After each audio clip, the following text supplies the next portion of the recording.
Are you still with me, guys? Good, good, good, good, good, good. So, let's continue where we left off here, because this is very important for us to not watch anything necessarily for information purposes, but to understand where people are being deceived, why people try to deceive us, and from what angle they want us to approach the case, meaning what do they want others to eliminate immediately? And this is where Chris Proudfoot has been very good at pointing us in the right direction. The only problem is the general public is missing it, and law enforcement is ignoring it.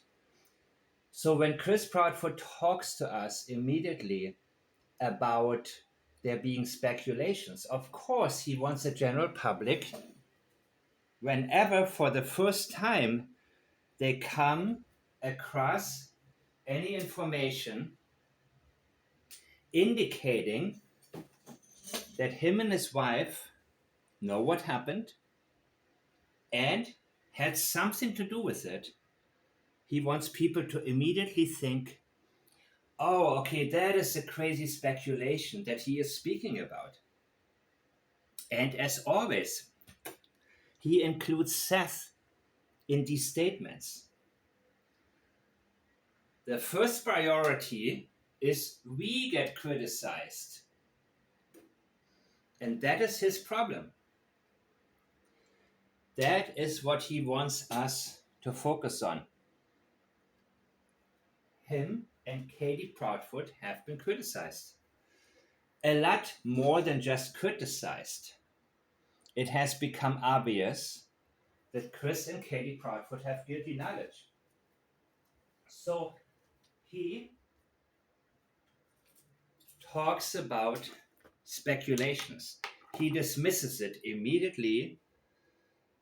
And let's see if I can share this audio one more time. Let's make sure that I am sharing the right type of audio. Video. Days later, investigators called through a landfill, still saying they had found nothing. We have nothing. We just have speculations. We get criticized. The father gets criticized. Law enforcement's been criticized. Online sleuths are really analyzing videos and creating their own theories. Sebastian is putting something in his pocket. Okay, first of all, we have nothing. No, we have a lot. We have actually everything pointing towards Chris and his family. So he wants people to have the impression that there is nothing. And that is how he manages to stay out of prison. In my opinion, everybody's innocent until proven guilty. I am not a judge. I am not a jury. And I am not officially connected to this case. There are speculations. Well, he doesn't want to mention only himself because it's more than just criticism.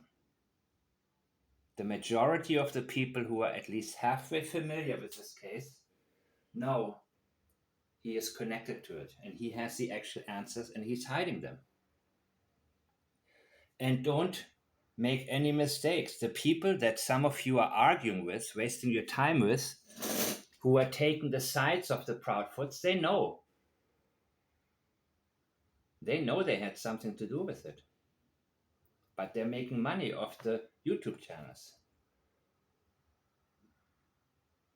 So that is not even something where I am looking at them and saying,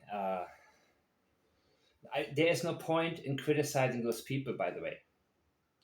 You look at Illuminati, you look at whoever these people are, what their lives have been like. This is the first time they have the opportunity to make a lot of money. And they're jumping on it. And I'm blaming the people that watch them. I'm also blaming the people that argue with their followers and waste time there rather than investigating and sharing what we know. and let the truth stand on its own and be steadfast. But instead, they spin their wheels. So, I'm the same with in every aspect. I don't believe in criticizing people up there, the politicians, whatever. I go after the supporters because they wash their hands in innocence and say, hey, I didn't know this was going to happen when I voted or whatever they say. No, you need to be a little bit smarter and know your own limits. And if you don't understand something, don't voice anything. And more than anything, do not get involved in stupid arguments with people. I have been integrating everything that came my way from you guys, and it's helpful. And I need that to happen in order for me to double check myself and also pay attention to what some of you are paying attention to, and then see what is actually there. So please take a break. And by the way, Julia Turner, thank you so very much.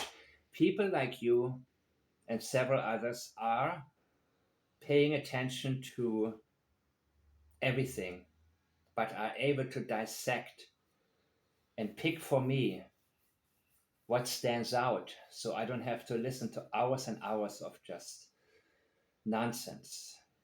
So whenever you do, or Lauren from Facebook, whenever you watch something with a purpose, you don't stray away from your goal to find out what happened. And you're able to watch it and still be sane enough to pick out the things that are important. That is priceless. That is extremely helpful to me. And I'm using it. I'm passing it on. I'm passing it on in form of taking my time and analyzing it in a neutral form that could be tainted if I had to listen to all of this garbage. So immediately he tells us there is nothing.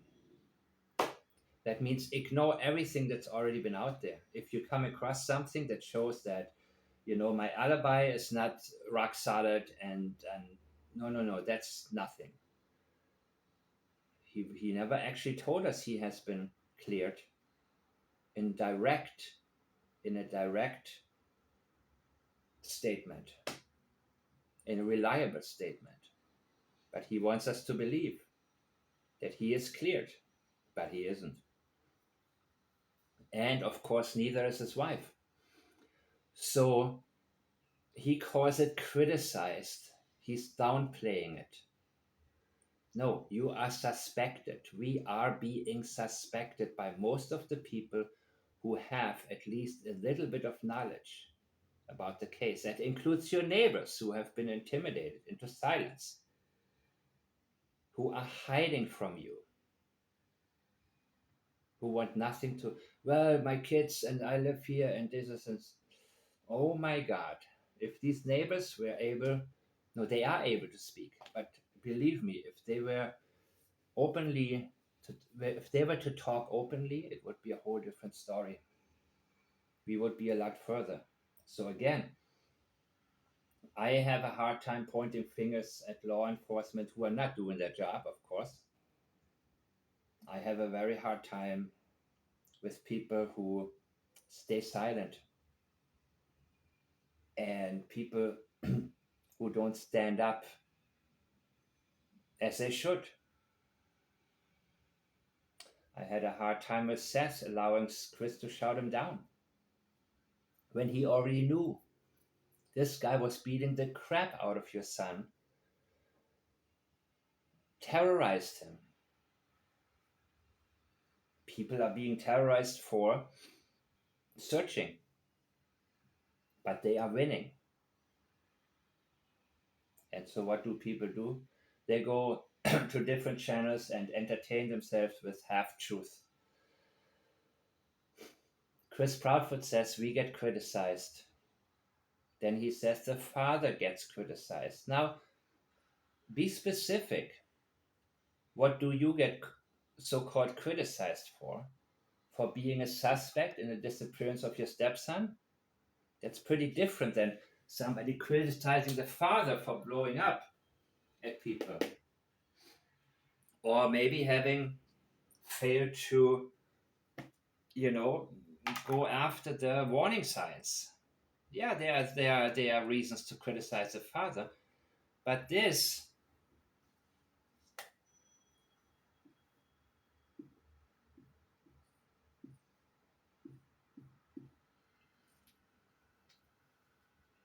is not equal to that.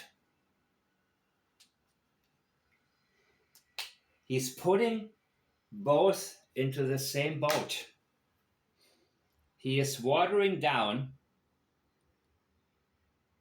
the fact that he is being suspected by most people. And he's making it look like the father is just as guilty as him. And the father had nothing to do with it.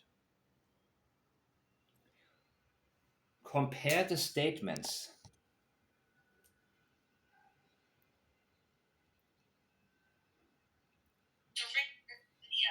Days later, investigators called through a landfill, still saying they had found nothing.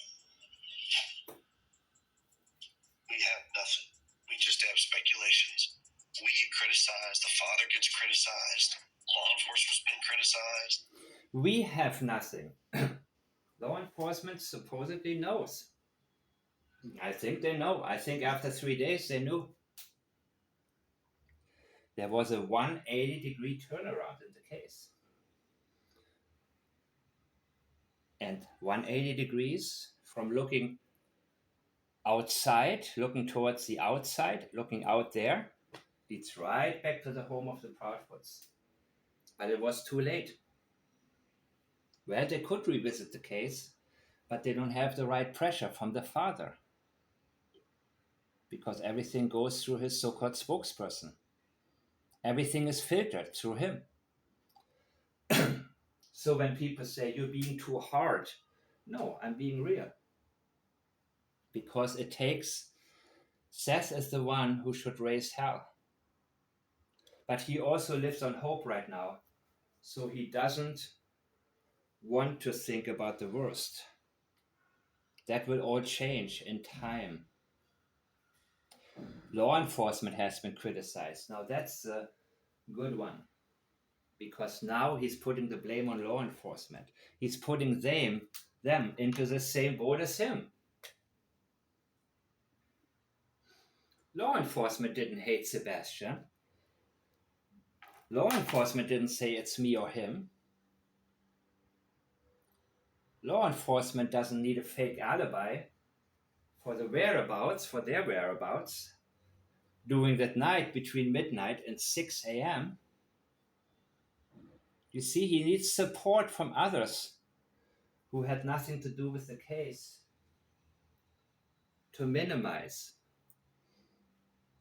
And again, I think that Katie is the author of the significant statements, and Chris has a way of talking. He knows how to talk in terms of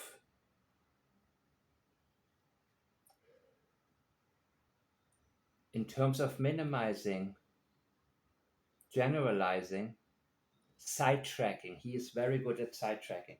And in that 1-year-old interview with Terry Lynn, if I can even call that an interview, you can see how he sidetracked her when she tried to look up the lie, or the fact that he lied about the lie detector test.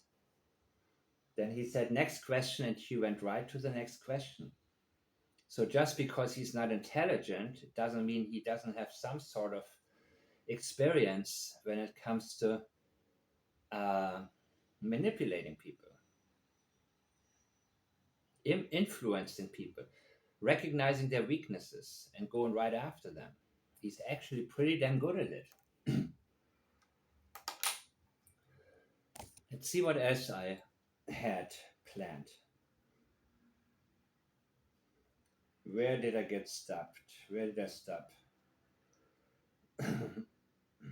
1, 2, 3, 4. Did I do this?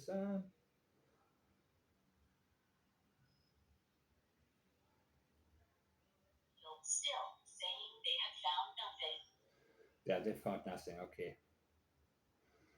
Because they didn't look at the right spots.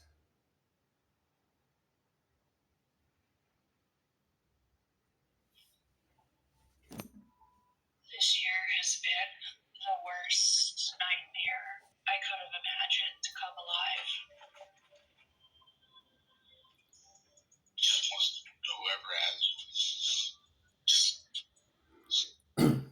The worst nightmare to come alive. Interesting choice of words, right? This year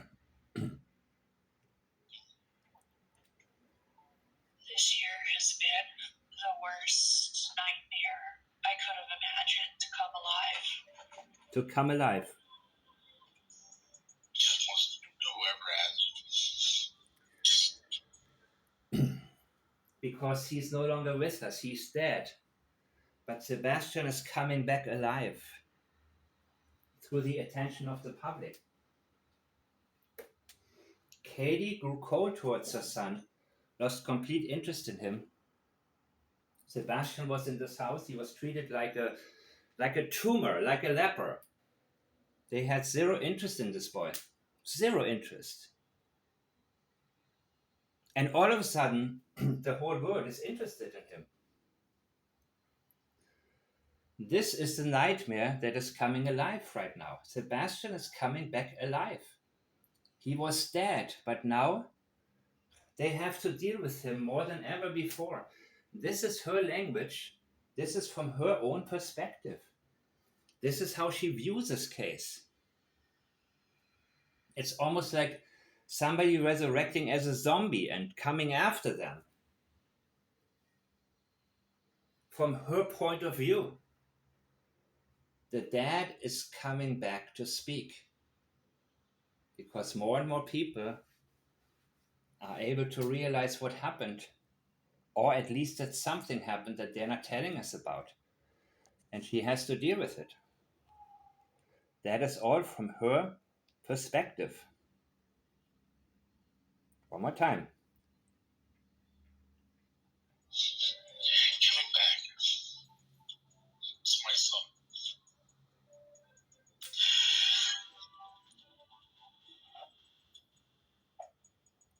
Well, my dad. Of course, a part of why Seth is being not as vocal as I think he should be is because he lives in hope. And he wants to consider the possibility that Sebastian ran away. And that, of course, overshadows also the signs that are there. Why he didn't raise hell immediately. But I think at this time he should have started once he realized what these CPS reports were all about, what type of abuse took place in the home.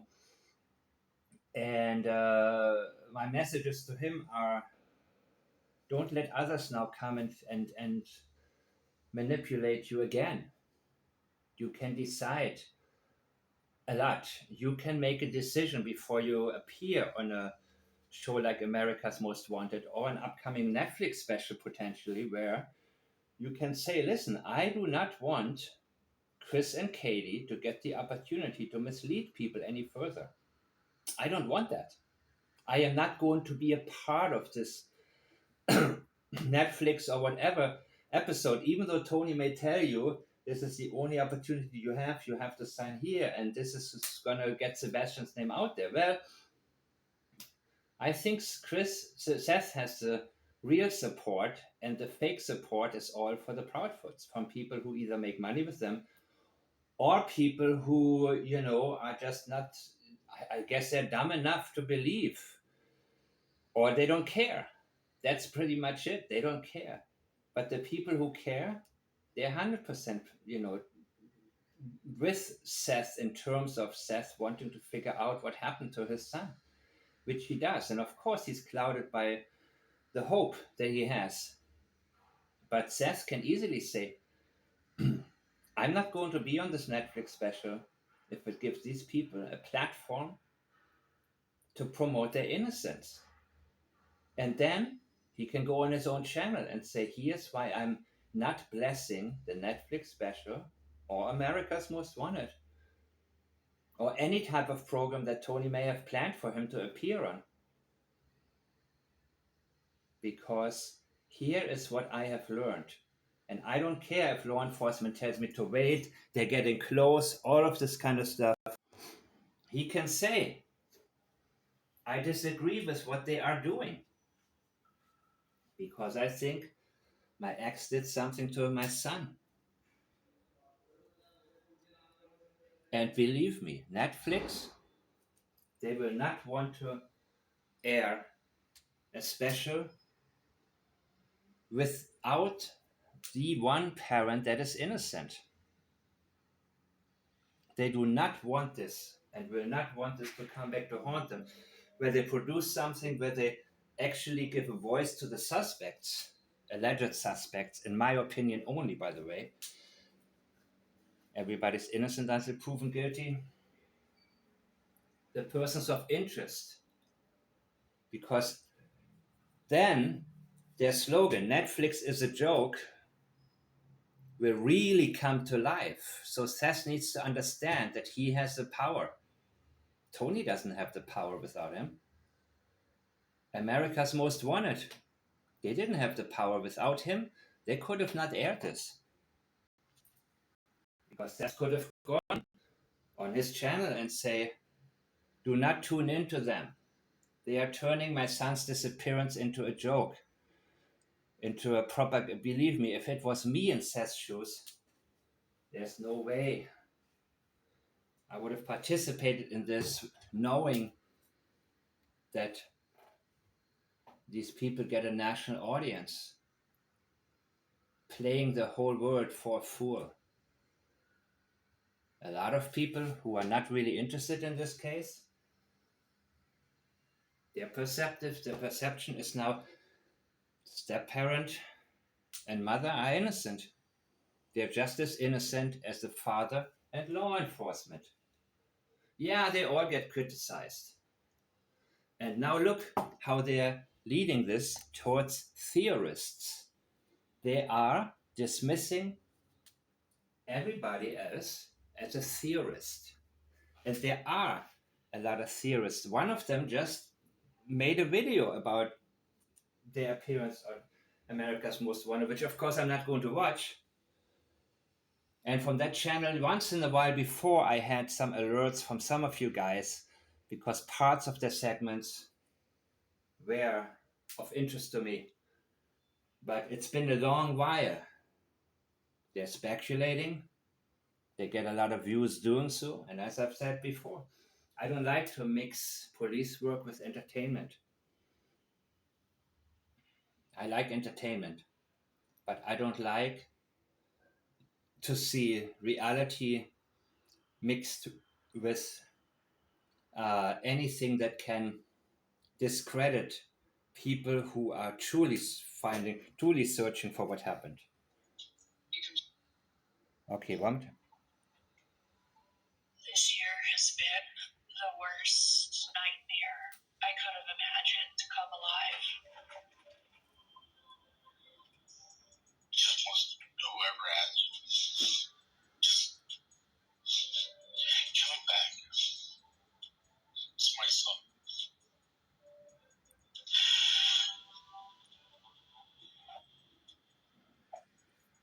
Wow, my dad. Yep, that's very touching actually. And Seth really needs to hold on to this belief or the possibility that his son walked off and somebody has him and his son is still alive. He needs to hold on to that, you know? But we don't. We can face reality. But let me see what else I missed. Sebastian Rogers. On February 25th, 2024, Sebastian's mother said goodnight to her 15-year-old son. The next morning, Sebastian was gone. Here we go, y'all. Hey, Miss Juvenile.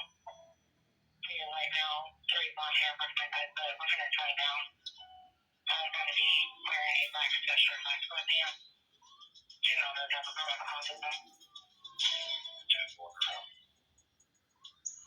Sebastian is tall and skinny, has a contagious smile, loves video games, loves cats. Boundless melanated. Sebastian reminds me of a deer prancing through the woods. You know, enjoying the smell, the breeze, new things. That's my song. February 25th, the day before Sebastian went missing, Chris was in Memphis at work. So Sebastian and I went to Texas Roadhouse. After dinner, right around 9 o'clock, laid down. I heard a noise in his room. I said, I don't care what you do, but you gotta knock it off and you gotta go to bed. And he answered, yes, ma'am. I said, okay. And that was the last time that I spoke with Sebastian. The next morning, when I went in his room, he wasn't in his bed. After a minute or two, when I couldn't find him, I called Chris and I said, I can't find Sebastian. My Sebastian. He's not in the house. I got off work and I had a text message from Sebastian's stepfather. I said, hey, I don't know how to tell you this, but Sebastian missed. I headed straight over to their house. I started driving through the neighborhood. I was panicking. I was looking everywhere. Like, where is he? What happened? Did he go with someone? Did someone take him? By the time I pulled into the school, Christopher was already telling me to turn around because the authorities were on their way. They used helicopters, they used drones, they used ATVs, horseback. How would he know? Yeah, before he initiated the three-way call with law enforcement, they were already on their way back. That's at least according to the timestamp of the video. We see Katie driving by at 6:20, at 6:32 and some change. But he initiated the call at 6:33. She was already on her way back, or even back. We saw the videos. Let's see. Days later, investigators called through a landfill, still saying they had found nothing. We have nothing. We just have speculations. We get criticized. The father gets criticized. Law enforcement's been criticized. Online sleuths are really analyzing videos and creating their own theories. Sebastian is putting something in his pocket. Surveillance footage. Sebastian's putting, yes, nonsense theories. When do people get tired of theories that just end up being completely dead ends? From a neighbor shows 2 people outside of Sebastian's house that night. Why have we forgotten about this? Something happened. Tonight marks 1 year since Sebastian Rogers disappeared near Beach High School in Sumner County. My life is not the same without my son. He's not here. He's somewhere. Someone has him. This year has been the worst nightmare I could have imagined come alive. Just wants whoever has him. Just give him back. It's my son.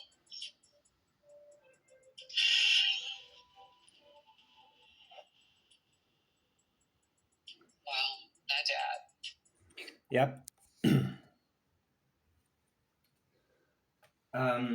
What was I gonna say? Yeah, I think you guys all heard it the same way I did. And the conclusion, of course, is that Seth is being real. The very small possibility that somebody has a son, he focuses on that. Once these doors close and he realizes Sebastian is gone, then I believe he will understand and redirect more of his anger towards the right people who are responsible and the people who are not doing their job in this investigation. So yes, I understand that where Seth is coming from right now. I also speak reality.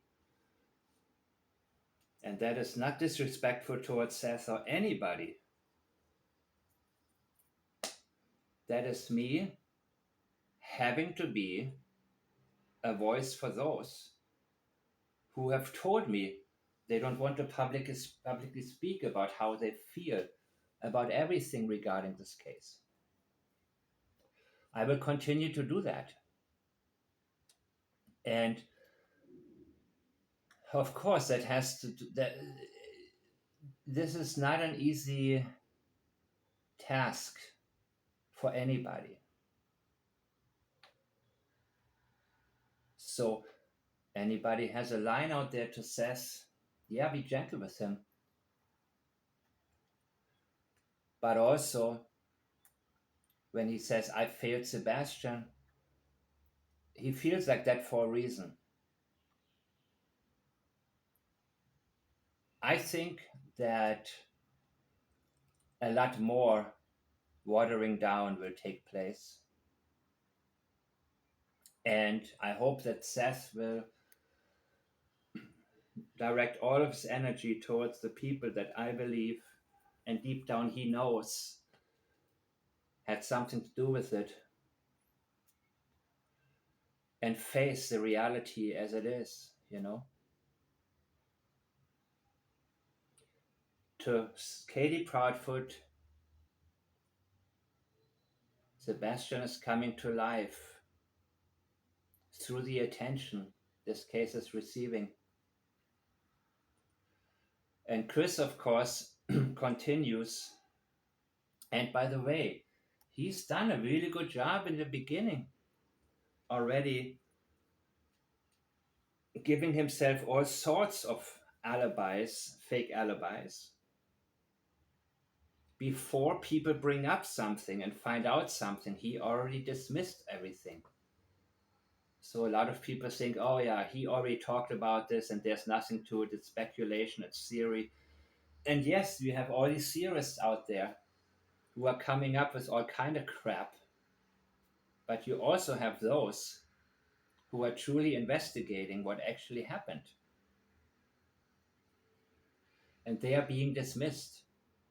So the most important thing, I think, is to educate the public as to what the actual facts are, what these people are actually stating, what is actually there.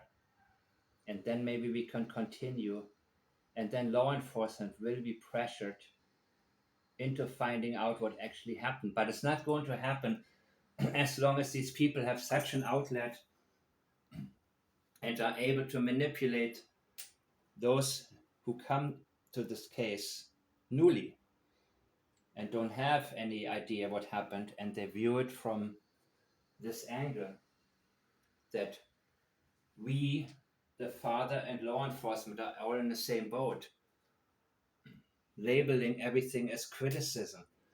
These criticisms are not created equal. I've criticized Seth, but I've never claimed he was a suspect or even anything close. I've never claimed that he wasn't genuine searching for his son. I think he is surrounded by people misleading him, and it shows in many different ways. But that criticism is nothing. There's nothing you can criticize him in terms of what it is we are after, which is to find out what happened to Sebastian Rogers. So being a suspect, missing warning signs, and not doing their job, sorry, but you see, the Proudfoots cannot stand on their own. They need to hide behind Seth and law enforcement.